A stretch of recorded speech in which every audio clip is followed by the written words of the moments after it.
Isang maganda at mapagpalang araw sa ating lahat. Ako si Ginoong Jeffrey Morales at makakasama ako ninyo upang talakayin ang isang makabuluhang paksa na tatalakayin natin sa umagang ito.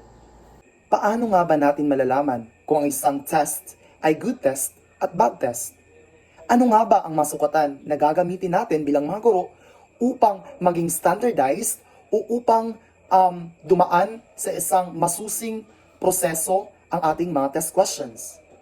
At iyan ang malalaman natin sa videong ito. Tunay ngang napakahalaga ng isang test questions o assessment sapagkat ito ay sumusukat sa prior knowledge o sumusukat sa kakayanan ng isang estudyante. At isa sa mga basihan nito ay ang tinatawag nating reliability. So ano nga ba ang reliability sa konteksto ng assessment at testing? Halimbawa, paano nga ba natin masasabing ang isang tao ay mapagkakatiwalaan? Ibig sabihin, kung ang tao mapagkakatiwalaan, siya ay consistent sa kaniyang mga sinasabi. To know the degree of consistency of a test, we will use the reliability coefficient. So ano nga ba ang reliability coefficient? So it is defined as the ratio between the true score variance on a test and the total variance. So ano nga ba ang error variance? So ang error variance are variances from other sources like in test administration, scoring, or interpretation. So from the word itself, error, ito yung mga pagkakamali na maaaring nagmula sa iba't ibang variances o nagmula sa iba't ibang factors. Maaaring sa test administration, kung kailan siya ina-administer ang test, or ano yung kanyang environment, yung scoring, at saka yung interpretation ng isang test results. Isa pa din sa mga error of measurements is yung test takers. These sources of errors takes place into consideration what is happening within the individual like fatigue, hunger, headache, emotional upset, and anxiety growth. So ang test takers ay maaaring siyang magkakaroon ng pagkakamali or errors. Maaring during the test ay maaring meron siyang physical na karamdaman gaya ng fatigue or pagkagutom. Maaari ding may sakit siya sa ulo or emotional upset or meron siyang anxiety. Kung kaya't magkakaroon ng error sa measurement ng isang test. Pangalawa is yung test administration. It can be caused by lighting of examination room, room temperature, noise, setting arrangement, instructions, attitude of the test examiner. So maaari din yung makakaapekto yung test na makukuha ng isang test takers sa test administration kung sino yung nag-a-administer ng isang test. So maaaring din yung environment ng isang test center ay maaaring sa lighting ng examination room, maaari din sa temperatura ng room sapagkat ito ay magre-resulta kung labis na init ng isang room, maaaring magre-resulta ito sa hindi makafocus ang isang test takers. So ngayon ay dadako tayo sa iba't ibang klase o types ng reliability measures. So meron siyang 4 na types. So una yung measure of internal consistency. Pangalawa, measure of stability with equivalence. Pangatlo is yung measure of equivalence. At pang-apat naman is yung measure of stability. So isa-isahin natin yan. So sa measure of internal consistency, dito napabila yung Sleet half, Coder-Richardson, at saka yung Cronbach coefficient alpha. Pangalawa naman is yung measure of stability and equivalence. Ito yung tatalakayin ko. So dito mapabilang yung test, retest with equivalent forms at yung equivalent forms. So yung test at retest methods or yung measure of stability ay it gives a test twice to the same group with any times interval between sets from several minutes to several years. So, from the word itself, test, retest. So, ibig sabihin, nagkakandak tayo ng dalawang test. Dalawang different set of test. Magkakaibang oras at magkakaibang panahon. So, dito ay bine-measure natin yung stability. Ibig sabihin, kung meron nga bang consistency sa kanyang scores or merong consistency sa kanyang responses from the given examinations. For example, nagkakandak siya before ng test questions at nakakuha yung estudyante ng score na 35. And the next, let's say in the next week, ay kinakandak mo naman yung the same questions. At saka dapat, para ma-measure natin yung stability, dapat kung ilan yung nakuha niya from the first exam, yun din dapat yung makukuha niya sa pangalawang exam. Dito yung measure of stability. Kahit sa anong panahon, kahit anong oras mo ginawa yung test questions in the same form of questions, dapat same din yung score na makukuha niya. Yun yung reliability dito sa measure of stability from the test and retest.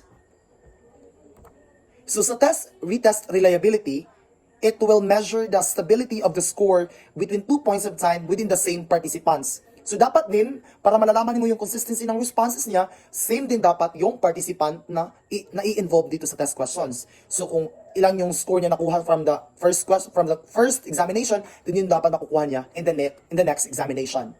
So how it is measured? So the correlation between the response in time 1 and time 2. So kinukuha natin yung correlation from time 1 at saka yung time 2. So ito yung formula natin.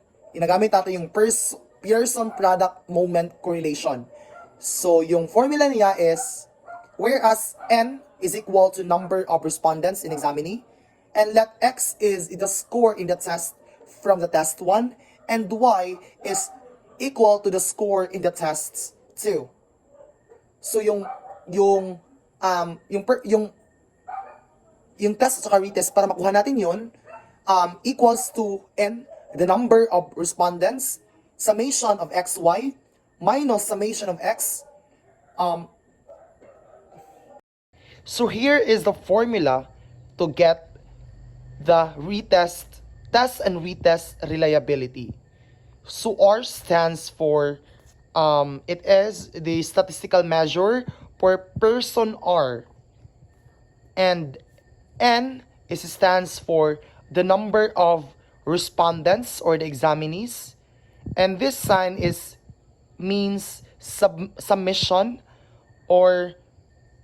and X is equals to the score in the test 1, and Y is the score in the retest or the test 2, minus the summation of X times the summation of Y or the test 2 over the square root of the total number of respondents, the summation of X squared or the score in the test 1, minus the summation of X to the power of 2 times N or the number of respondents, summation of Y squared minus multiplied by the summation of Y squared. So that would be the formula to get the test-retest reliability. So this is the example of test and retest scores. So from the students N, or these are the identified number of respondents or the number of examinee. And this column is the X, the results from the test 1 or the first exam being conducted. And the Y column, these are the test 2 results, the second examinations. And to get this X to the power of 2 column, you just need to multiply the value of or the results from the X into itself. So 50 times 50 is equal to 2,500. So 43 times 43 is equal to 1,849. So to get also the Y squared, you just need to multiply 51 by itself. So 51 times 51 is equal to 2,601. And also you need to find the value of X and Y, you just need to multiply 50 times 51 is equal to 2,550. So yung gagawin nyo lang is i-follow nyo to, i-answer nyo to lahat from this to get the total summation.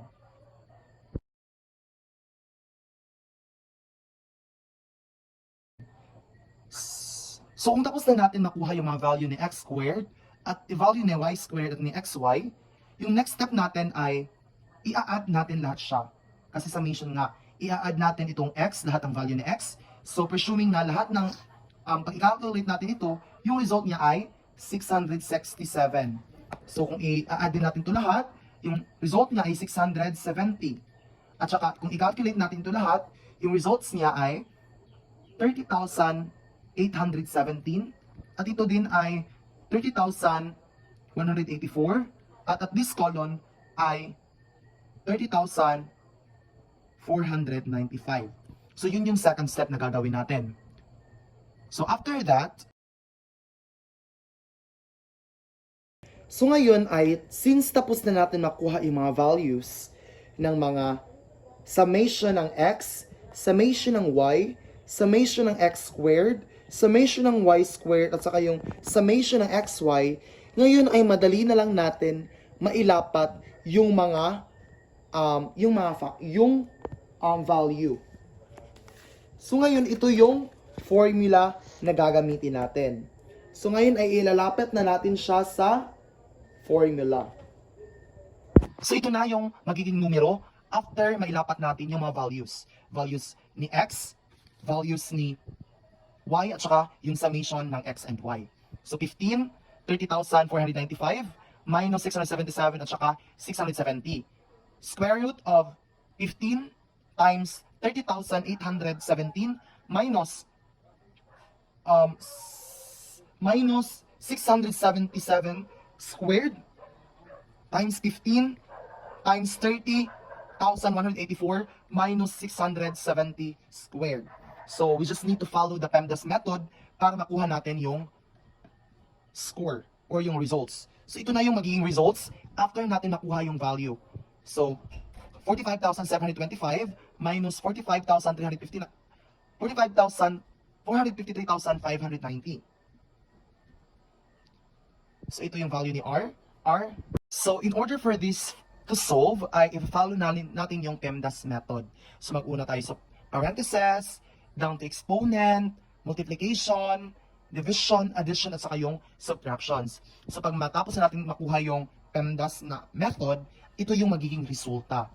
So R is equal to 457,425 minus 453,590 over the square root of 39,026, 3,926 times 3,860.